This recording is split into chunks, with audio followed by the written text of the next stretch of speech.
Hello and welcome to AfriPlus News channel. If this report matters to you, please like, share, and subscribe to our channel for more timely, relevant updates like this one.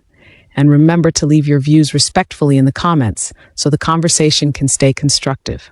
On Saturday, August 9th, 2025, Burkina Faso's combat forces, supported by air vectors, mounted an operation in Kantchari in the country's east and, according to the National Information Agency, neutralized roughly 100 fighters who intelligence said were preparing to strike the locality.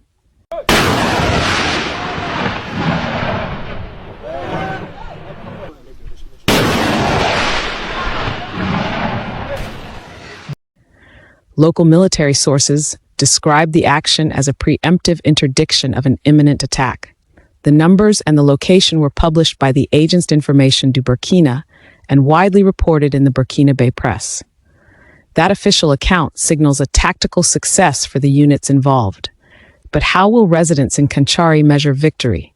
By bodies counted, by homes spared, or by renewed sense of safety that lasts beyond the headlines?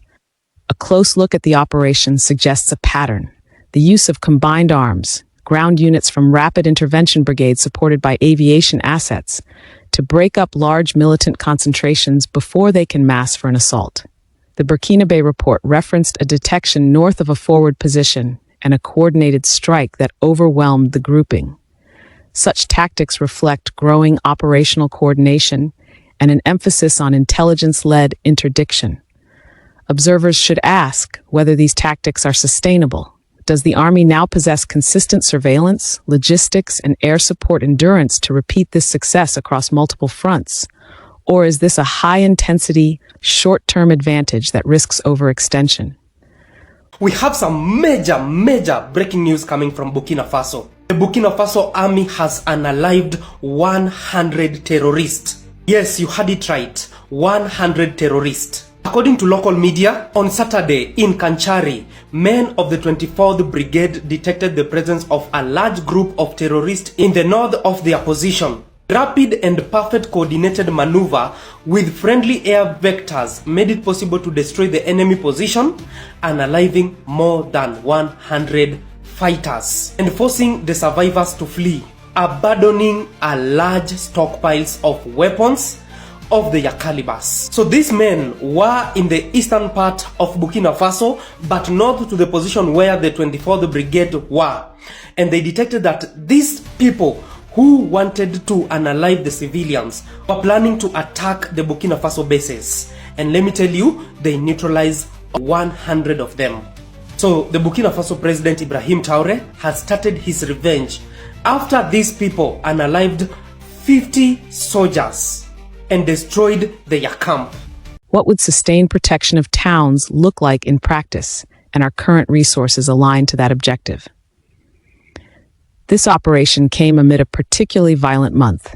Just weeks earlier, a militant column attacked a military base in Dargo, reportedly killing dozens of soldiers and burning facilities, an episode documented by international wire services and local witnesses.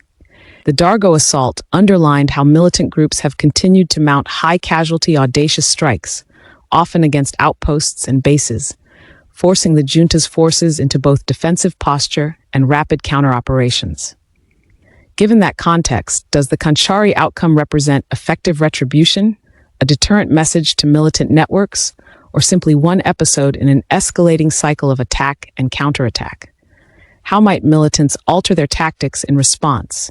By dispersing, by shifting targets, or by accelerating asymmetric attacks on civilians and convoy routes. Beyond the battlefield, President Traoré's government is shifting the narrative of Burkina Faso from being crisis-ridden to one of proactive governance.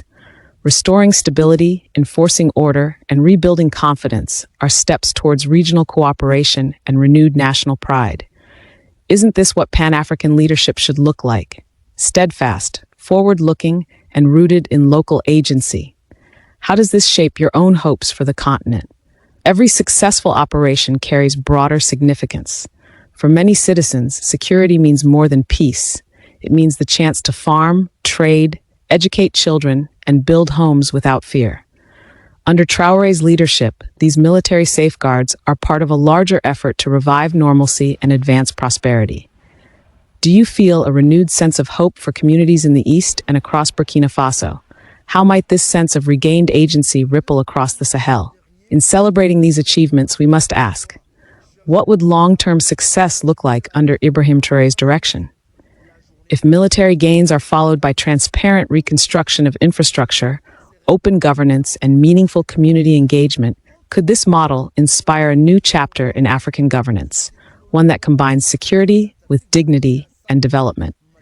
Share your vision for how this leadership can elevate the continent. To sum up, the August 9th operation stands as a clear testament to President Ibrahim Traoré's leadership, tailoring tactical precision with strategic resolve and reinforcing national sovereignty. It's a moment where defense of the city became a beacon of Pan-African resilience. The defining question now is whether this is the beginning of a sustained renewal across the Sahel, rooted in African initiative and unity. Will Traoré's momentum usher in sustained peace, reconstruction, and civic renewal? Your respectful comments help shape this conversation.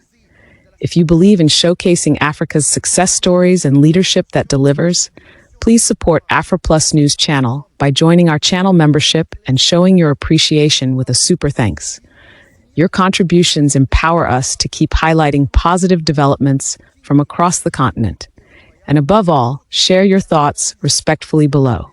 Your views enrich our collective understanding, and we may feature them in future segments. Operational and strategic gains will mean little unless they are accompanied by a credible political plan for restoration of services, refugee returns, and reconstruction. Military control of territory must be followed by a visible, durable presence of the state, functioning local administration, secure markets, schools, and impartial protection, or militants will exploit the absence. Analysts increasingly warn that without visible improvements in daily life, short-term military gains risk being reversed. If the goal is to reduce violent extremism, which should come first, security consolidation, or rapid rollout of services and jobs to build legitimacy? Can both be sequenced effectively, and who should lead the reconstruction effort so it is seen as legitimate by affected communities? The August 9 operation in Kantchari, significant on its face and reported by national agencies, sits inside a larger, unresolved contest. Tactical successes matter and can save lives when they stop imminent attacks, but they will not by themselves end the insurgency that has reshaped Burkina Faso and the wider Sahel. The political choices made now about military oversight, human rights accountability, reconstruction, regional cooperation, and the balance between force and governance will determine whether victories become foundations for lasting peace or temporary gains in a long, grinding war. Which pathway should come next? Intensify military pressure or pivot to a combined plan of security with rapid civic rebuilding?